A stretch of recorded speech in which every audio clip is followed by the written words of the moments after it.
நீங்கள் ஸ்கையில் பறக்கும் பறவைகளை பார்த்துருந்தாலும் ஈகிள் போல் உயரம் பறக்கிற பறவை மிகவும் குறைவு. ஏன் ஈகிள்ஸால் மட்டும் உயரமாக பறக்க முடியும்னு தெரியுமா?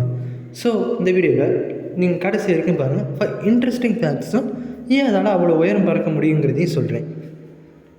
ஃபஸ்ட்டு ஃபேக்ட்னு பார்த்திங்கன்னா பவர்ஃபுல் விங்ஸ் தான் காரணம். ஈகிள்ஸ்க்கு பெரிய ப்ரோட் விங்ஸ் இருக்கும். அது தெர்மல் ஏர் கரண்ட்ஸை யூஸ் பண்ணி எனர்ஜி சேவ் பண்ணி அதிக உயரம் பறக்க உதவும். செகண்ட் பார்த்திங்கன்னா ஹண்டிங் அட்வான்டேஜ். உயரத்தில் பறந்து அவர்கள் உணவை பார்த்திங்கன்னா லாங் டிஸ்டன்ஸ்லேயே டிடெக்ட் பண்ணுவாங்க. அதனால் ஹண்ட் செய்ய ஈஸியாக இருக்கும். தேர்ட் ஃபேக்ட்னு பார்த்திங்கன்னா சேஃப்டி ஃப்ரம் ப்ரெடிட்டர்ஸ். ஹை ஆட்டிடியூடில் இருக்கிறதுனால மற்ற ப்ரெடிட்டர்ஸ் டிஸ்டர்ப் பண்ண முடியாது. ஃபேக்ட் 4ன்னு பார்த்திங்கன்னா ஷார்ப் விஷன். ஈகிள் சைஸ் பார்த்திங்கன்னா 4 to 8 times sharper then humans. உயரத்தில் இருந்தாலும் கிரவுண்டில் ஸ்மால் எரர் இருந்தாலும் தெளிவாக பார்க்க முடியும்.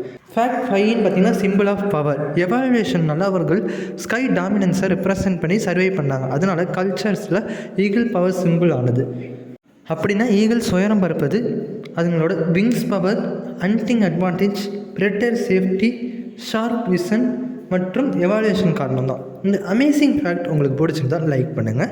ஸ்கை சீக்கிரத்தை தெரிஞ்சு கவனிச்சிருந்தால் ஷேர் பண்ணுங்கள். இன்னும் இப்படிப்பட்ட தமிழ் பேட் சயின்ஸ் ஃபேக்ட்ஸ் வேணும்னா சப்ஸ்கிரைப் பண்ணுங்கள். அண்ட் நீங்கள் நம்ம சேனலுக்கு புதுசாக இருந்தாலும் மறக்காமல் நம்ம சேனலை சப்ஸ்கிரைப் பண்ணுங்கள். தேங்க்ஸ் ஃபார் வாட்சிங்.